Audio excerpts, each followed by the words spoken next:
Victory TV, বাঙালির বিজয়ের কথা বলি। আসসালামু আলাইকুম। ভিক্টোরি টিভির নিয়মিত আয়োজন আপনাদের সকলকে আমন্ত্রণ জানাচ্ছি। আমরা আজকে একটি টেলিফোন কনভারসেশন নিয়ে আপনাদের দৃষ্টি আকর্ষণ করব। 5ই আগস্ট পরবর্তী বাংলাদেশে যে হত্যা, খুন, ধর্ষণ, রাহাজানি, লুটপাট, অগ্নিসংযোগ, দখলদারিত্ব চলছে, তার একটি টেলিফোন ক্লিপ আমরা হাতে পেয়েছি। আমরা একজন বিএনপি নেতা এবং একজন বিএনপি কর্মীর যে টেলিফোন কলটি আমরা হাতে পেয়েছি, তাদের পুরো কল জুড়েই দেশ জুড়ে যে সাম্প্রতিক সহিংসতা, নাশকতা এবং আওয়ামী লীগের নেতাকর্মীদের উপরে যে বিভিন্ন ধরনের মিথ্যা মামলা, হত্যা এবং সারা দেশব্যাপী যে অরাজক পরিস্থিতি তৈরি হয়েছে, এই অরাজক পরিস্থিতির পিছনে বাংলাদেশের যে রাজনৈতিক শক্তিগুলো কাজ করছে, তার মধ্যে অন্যতম হচ্ছে বিএনপি, এবং তাদের মদদেই মূলত তারা পুরো বাংলাদেশকে একটি মবের রাজ্যে পরিণত করেছে। দীর্ঘ 16 বছর তারা রাষ্ট্রীয় ক্ষমতার বাইরে থাকার ফলে তাদের নেতা কর্মীদের ভিতরে যে ক্ষোভ এবং দখলদারিত্বের যে পুঞ্জীভূত ক্ষোভ জমা হয়েছে, এবং 16 বছরের ক্ষুধার জ্বালা তারা মেটানোর জন্য তারা সমগ্র বাংলাদেশকে আজকে একটি অন্ধকার দেশে পরিণত করেছে। সারা দেশে যে পরিমাণ হত্যা, ধর্ষণ, লুটপাট, ছিনতাই, ডাকাতি, চাঁদাবাজি, এসব কিছুর পিছনে মূলত বিএনপির অনেক বড় হাত রয়েছে। তাদের বিভিন্ন স্তরের নেতাকর্মীরা উন্মাদের মতো বাংলাদেশকে দখলের জন্য তারা মরিয়া হয়ে উঠেছে। তার এক নেশায় তারা মেতে রয়েছে। এই নেশাটি হলো এই বাংলাদেশ থেকে মুক্তিযুদ্ধের সকল সপক্ষের শক্তিকে উৎখাত করার নেশা, এবং তাদের পিছনে প্রচ্ছন্ন মদত দিচ্ছে জামাত শিবিররা। মূলত বিএনপি, জামাত, এই দুটি দল দীর্ঘদিন ধরে বাংলাদেশের জনগণের চোখে ধোঁকা দিয়ে, বাংলাদেশের জনগণকে মিথ্যা প্ররোচনা দিয়ে, মিথ্যা প্রলোভন দেখিয়ে তারা বিগত সরকারকে উৎখাতের ষড়যন্ত্রের নীল নকশায় তারা নিয়োজিত ছিল। এবং আমরা এই টেলিফোন কনভারসেশনটির মাধ্যমে আমরা আসলে আপনাদেরকে দেখানোর চেষ্টা করব যে তারা কিভাবে নীল নকশা করে সারা বাংলাদেশে আওয়ামী লীগের নেতাকর্মীদেরকে হত্যা এবং ধ্বংস করার যে ষড়যন্ত্র তারা বিভিন্ন ছক আঁকছে, যে ছকটাই মূলত ফুটে উঠেছে তাদের এই আজকের টেলিফোন কনভারসেশনে। বাংলাদেশকে একটি স্থিতিশীল রাষ্ট্র থেকে আজকে একটি অস্থিতিশীল রাষ্ট্রে পরিণত করেছে, এবং 5ই আগস্ট বাংলাদেশের উপরে যে ভয়াবহ জঙ্গি হামলাটি পরিচালিত হয়েছে, সেটি আসলে কোনো আন্দোলন ছিল না, সেটি কোনো গণ অভ্যুত্থানও ছিল না, সেটি মূলত বিশাল এক অর্থের লেনদেনের মাধ্যমে সংগঠিত একটি জঙ্গি হামলা। এবং এই জঙ্গি হামলার ফলে মূলত আজকে বাংলাদেশ অস্থিতিশীল। আজকে বাংলাদেশে প্রতি মিনিটে কোথাও না কোথাও ধর্ষণ হচ্ছে, হত্যা হচ্ছে, লুটপাট হচ্ছে, ভাঙচুর হচ্ছে, দখল হচ্ছে। এই সব কিছুর পিছনে রয়েছে 71-এর পরাজিত শক্তি, ইসলামী উগ্র সাম্প্রদায়িক মৌলবাদী শক্তি এবং বিএনপি, জামাতের কতিপয় সন্ত্রাসী গোষ্ঠী। তারা মূলত পুরো বাংলাদেশ জুড়ে যে অরাজক পরিস্থিতি তৈরি করেছে, তার দায় তারা কোনোভাবে এড়াতে পারে না। এই টেলিফোন কনভারসেশনটির মাধ্যমে তারা প্রমাণ করে দিয়েছে সমগ্র বাংলাদেশকে অস্থিতিশীল করার পিছনে তাদের নীল নকশা। আসুন আমরা তাদের টেলিফোন কনভারসেশনটি শুনে নিই। ভাই আসসালামু আলাইকুম। ওয়ালাইকুম সালাম। কি অবস্থা? এই তো ভাই, আপনি ভালো আছেন? আছি, অনেক রকম ঝামেলা, চাপ যাচ্ছে, প্রচুর কাজ। হ্যাঁ, কি অবস্থা বলো? আর ভাই কেমন থাকি, কোনো খোঁজ খবর নেন না, মাঠে রাজনীতি করতেছি, আওয়ামী লীগের বাড়িঘর ভাঙতেছি, পার্টি অফিস ভাঙতেছি, নাম হচ্ছে ছাত্রদের। আরে না না, ওইরকম কিছু না। হ্যাঁ, আমাদের তো এখন নিজেদেরকে প্রমাণ করার বিষয়। তো এই যে পার্টির যে ইনস্ট্রাকশন গুলি আছে জেলা পর্যায়ে বা অন্যান্য পর্যায় থেকে, সেই অনুযায়ী কাজ করো, সবই হবে। এগুলো ধৈর্য হারা হওয়া যাবে না, ঠিক আছে? হ্যাঁ তা ঠিক আছে ভাই, 32 ভাঙার খাওয়া গরু দিয়ে দিলেন, আমরা কিছুই পাইলাম না, একটা মুগরি পর্যন্ত তো খাওয়া দিলাম না, পাইলাম না। কি যে মূল্যায়ন আমাকে খাওয়া দাওয়া, করতেছেন বুঝতেছেন না তো। আহ, শোনো, খাওয়া দাওয়া এগুলি এগুলি কোনো বিষয় না, এগুলি হবে সবই। হ্যাঁ, এখন তো প্রথমে তো এই যে 15-16টা বছর আমাদের কিভাবে গেল, এই বিষয়টা মাথায় রাখতে হবে। তো সেই হিসাবে প্রথম বিষয় হচ্ছে আমরা নিজেদেরকে আগে প্রমাণ করতে হবে। এখন প্রমাণ না করে রাষ্ট্রীয় যে পরিস্থিতি তাদের মাথায় দিতে হবে। আমরা আমাদের পার্টির মানে অস্তিত্ব যেটা, সেটাকে আরো বড় করতে হবে, তাই না? হ্যাঁ হ্যাঁ সেটাই। 16 বছরে তো ভাই কোনো খাওয়া দাওয়াই নাই, 16 বছরে একদম না খেয়ে আসিলাম আর কি। তো যাই হোক ভাই, মার্কেটে কিছু মালাউনরা আছে, ওদের একটু ব্যবসা প্রতিষ্ঠান আছে, ওদেরকে একটু চাঁদা টাদা থেকে নেওয়ার যদি অনুমতি দেন। ওইটাও কি মানে তোমাদেরকে শিখাই দিতে হবে কার কাছ থেকে তুলতে হবে, কিভাবে তুলতে হবে? আর সবচেয়ে বড় বিষয় হচ্ছে আহ, তোমাদের এই বিষয়গুলি নিয়ে এটা মাথায় রাখতে হবে, খেয়াল রাখবা যাতে কোনো রকম দলীয় শৃঙ্খলা নষ্ট না হয়। না কোনো না রকম তা তো দেখতে হবে ভাই। তো এমন কিছু চাঁদাও তো তুলি না, 2-4 টাকা যা তুলি পকেট খরচ করতেই চলে যায়, সংসার খরচ তো আর চলে না রে ভাই। আহ এখানে আমাদের তো আসলে কিছু বিষয় আছে। হ্যাঁ, এখন প্রথম অবস্থায় যেটা আর কি, সেটা হচ্ছে আমরা আগে তো আমাদের নিজের ওই যে বললাম পূর্বের বিষয়টা, আমরা আগে আমাদের জায়গাটা শক্ত করতে হবে। তারপরেও যা চলতেছে, যেভাবে চলতেছে সেভাবেই কন্টিনিউ করো। আর আরেকটা বিষয়, হ্যাঁ বলেন ভাই। কিছু কিছু বিষয় আছে এগুলি ফোনে এভাবে আলাপ না করাই বেটার, বুঝতে না না পারছো? ভাই, সেটা কোনো বিষয় না। আমরা তো এখন সরকারের মধ্যে আছি, কে আর কি করবে। তো ভাই বিষয়টা হচ্ছে কি, এই যে সমন্বয়করা তো দেখি খুব মাথা চাড়া দিচ্ছে আর কি। এই যে 2-1টারে ফালাই দেই, আওয়ামী লীগের নাম হইবে এখন, এখন তো এদের আওয়ামী লীগের এদের বেশি শত্রু, ফালাই দিলে তো সমস্যা নাই কা। ওইগুলি নিয়ে খুব বেশি মাথা ঘামানোর প্রয়োজন নাই, তবে একান্ত যদি গায়ে উঠে যায়, হ্যাঁ এই কি বলে বৈষম্য বিরোধী যে শুয়োরের বাচ্চাগুলো আছে না, ওইগুলি আসলে হুম। ডিস্টার্ব করতেছে, আমাদের কাছে খবর আসতেছে। এখন বিষয় হচ্ছে আমরা এমন এক জায়গায় পড়ে আছি, আমাদের দলের অবস্থান সরকারের কাছে, ওদের কাছে রাষ্ট্রীয় যে এখন যে কাঠামো আছে তাদের কাছে, আমরা আমাদেরকে প্রমাণ করার বিষয়টা হচ্ছে সবচেয়ে বড় বিষয়। যার কারণে এগুলি যদি করো, একান্ত গায়ে যখন এসে যাবে তখন করতে হবে। আর সেইখানে নিজেদেরকে ওইভাবে হাইড করে রাখতে হবে। এমন কিছু করা যাবে না যেটা একদম জনগণের সামনে চলে আসে, জনগণ বুঝে যায়, ঠিক আছে? হুম।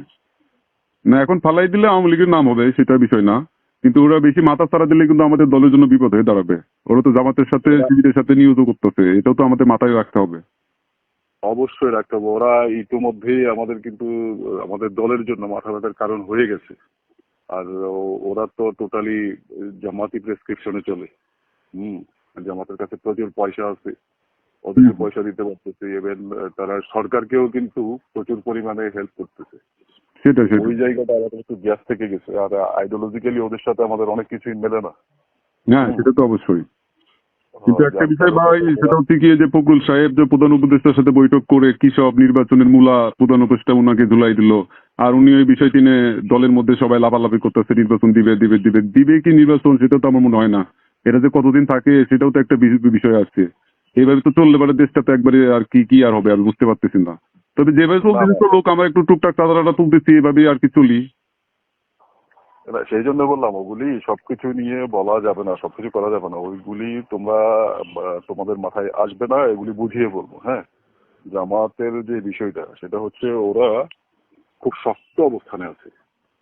তারপরে আমাদেরও তো একটা বিষয় দাঁড়িয়ে গেছে, এখন উপদেষ্টাদের সাথে বসে সরকারের ভিতরে আমাদের নিজের একটা শক্ত অবস্থান তৈরি করতে হবে। তো আমাদের মাঠে করব, সরকারের কাছে করব, এগুলি তো আমাদের দায়িত্ব। আর এমন কিছু যদি না করি, সরকারের সাথে যদি আমাদের ভালো অবস্থান সৃষ্টি করতে না পারি, বারবার বৈরিতার সৃষ্টি হয়, তাহলে কিন্তু আমাদের পার্টি শেষ, আর আমাদের পার্টি শেষ মানে আমরাও শেষ।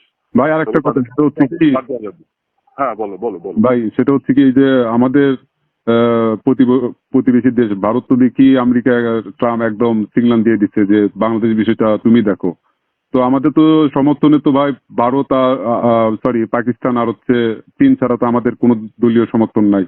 তো আওয়ামী লীগের তো একটা শক্ত একটা ঘাঁটি আর কি হয়ে যাচ্ছে আর কি। এই বিষয়টা তো আমাদের নজর রাখতে হবে। আমাদের তো এই বিষয় তো প্রেসারে ফেললে তো আওয়ামী লীগ যদি মাঠে নামে পড়ে তো আমাদের তো তাহলে সমস্যা হয়ে যাবে।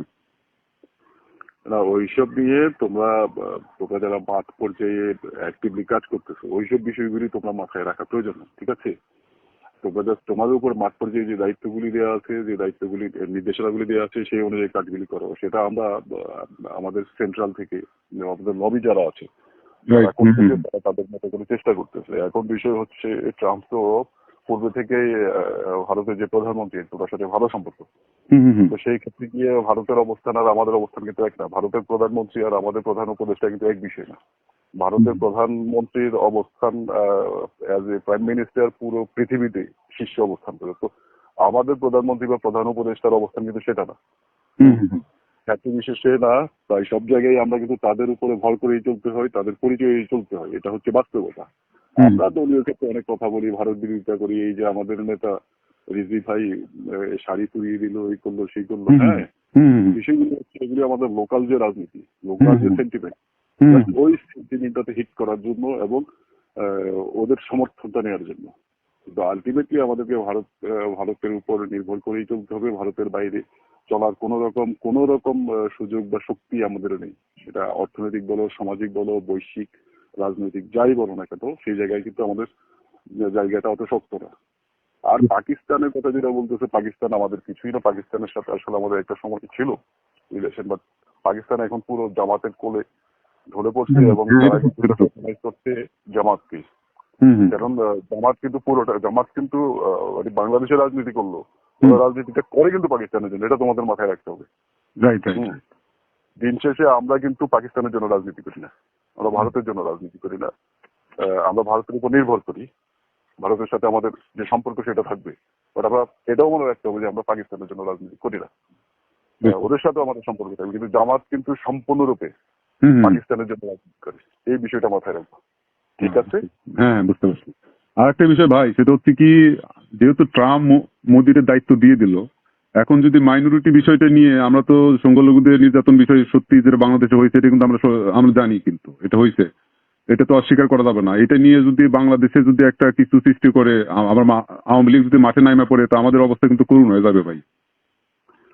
আওয়ামী লীগ মাঠে নামবে। আওয়ামী লীগ তো আসলে মাঠ থেকে তুলে দেওয়ার মতো শক্তিও না। আওয়ামী লীগ হয়তো আজকে ধরো 5ই আগস্টের পরে যে পরিস্থিতিটা হয়েছে আর কি, ওর কারণে হয়তো ওদের নেতৃবৃন্দরা গা ঢাকা দেওয়ার কারণে আওয়ামী লীগ কি বলে মাঠের বাইরে আছে। কিন্তু আওয়ামী লীগ থেকে মাঠ থেকে একদম তুলে দেওয়া যাবে এটা চিন্তা করা বোকামি। আওয়ামী লীগ এই দেশের বৃহত্তম একটা রাজনৈতিক শক্তি। আর সংখ্যালঘুদের বিষয়টা ওদেরকে তো অলরেডি সরকারের তরফ থেকে এবং পাকিস্তানের প্রেসক্রিপশনে কিন্তু ওদেরকে হিট করা হয়েছে, যথেষ্ট আকারে হিট করা হয়েছে। যে চিন্ময়কে গ্রেপ্তার করা হলো, হ্যাঁ, এটা তুমি সাধারণ মানুষ একদম সাধারণ লেভেল থেকে চিন্তা করে দেখো, এটা কোনো ইস্যু ছিল না না না। বড় বড় ইস্যু সরকার পার পেয়ে গেছে। সরকারের লোকজন বা সরকারের সমর্থিত যে বৈষম্য বিরোধী ওরা করছে, তারপরে আমাদের লোকজন কিছু কিছু ক্ষেত্রে করছে, জামাত তো প্রতিনিয়ত করছেই। ওদের বিরুদ্ধে কোনো অ্যাকশন হলো না। চিন্ময়টা ওটা জাস্ট হিন্দু সম্প্রদায়, সে যেহেতু একটা ফিগার হয়ে গিয়েছিল, সেক্ষেত্রে হিন্দু সম্প্রদায় বা আমাদের যে সংখ্যালঘু সম্প্রদায়, পুরো সম্প্রদায়ের তাকে একটা সিগন্যাল দেওয়া হচ্ছে, সিগন্যাল দেওয়া হয়েছে। বাড়াবাড়ি করলে ছাড় দেওয়া হবে না, সবার পরিণতি চিন্ময়ের মতো হবে। চিন্ময়ের মতো এত বড় ব্যক্তি যদি মানে কোনো কারণ ছাড়াই এতদিন জেলের ভিতরে জামিন হয় না, শাস্তির আওতায় আসে, তাহলে অন্যান্য ওরা তো কিছুই না। না না, এই মালাউনদেরও দেখতে হবে, মালাউনদেরও একই অবস্থা করতে হবে। যারা এদের পক্ষে নামছে তাদের পক্ষে আমাদের শক্ত অবস্থা নিতে হবে। মালাউন গুলো খুব লাফালাফি করতেছে চিন্ময়কে নিয়ে বিশেষ করে। সেটা অবশ্যই নিতে হবে, কৌশলে নিবা। আর যে জায়গাগুলিতে যাই করো, একটা জিনিস মাথায় রাখবা, মুখ যাতে কোনোভাবে আমাদের কর্মী যারা আছে ওদের কাছেও বলে, হ্যাঁ, যে ওদের মুখ যাতে কোনোভাবে ভেসে না ওঠে। তারপর জয় বাংলা স্লোগান দিবা, সাধারণ মানুষের কাছে যাতে ওই মেসেজটা যায়। এগুলি আওয়ামী লীগই করতেছে বা আওয়ামী লীগের লোকজনই করতেছে। ঠিক আছে, যেখানে যা করো খুব সাবধানতার সহিত করতে হবে। আর কোনোভাবেই বারবার বলতেছি দলীয় কোনো রকম বিশৃঙ্খলা যাতে না হয়।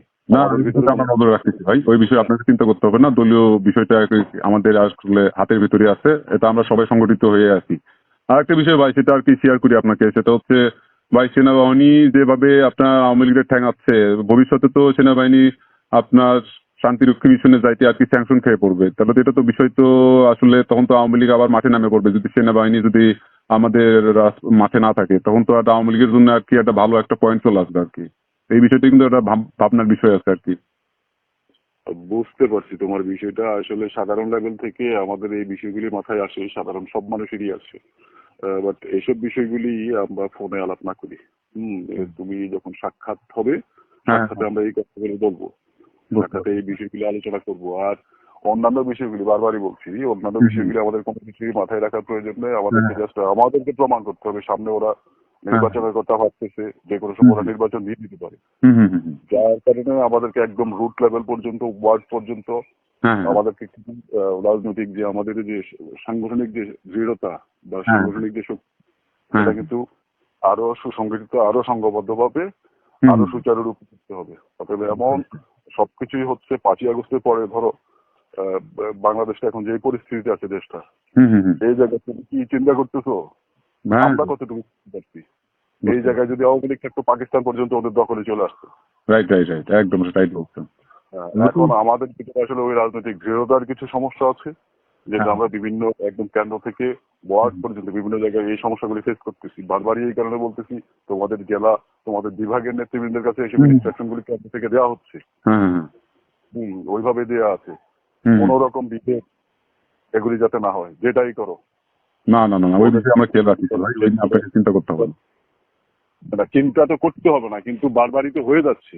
তোমাদেরকে যে কথাগুলি বারবার বলতেছি, বলার পেছনে কিছু কারণ আছে। বুঝতে পারছি। চিন্তা তো আমরা করছি না। তোমাদের উপর আমাদের শতভাগ ভরসা আছে। আমাদের কর্মীরা, নেতারা এগুলি সুচারুরূপে যে ইনস্ট্রাকশন গুলি দেওয়া হচ্ছে, এগুলি পালন করবে। এখানে তো জামাত শিবির মাথা ছাড়া দিচ্ছে আর কি, আমাদের এই বিষয়টাও খেয়াল রাখতে হবে, সবাইকে সংগঠিত করতে হবে।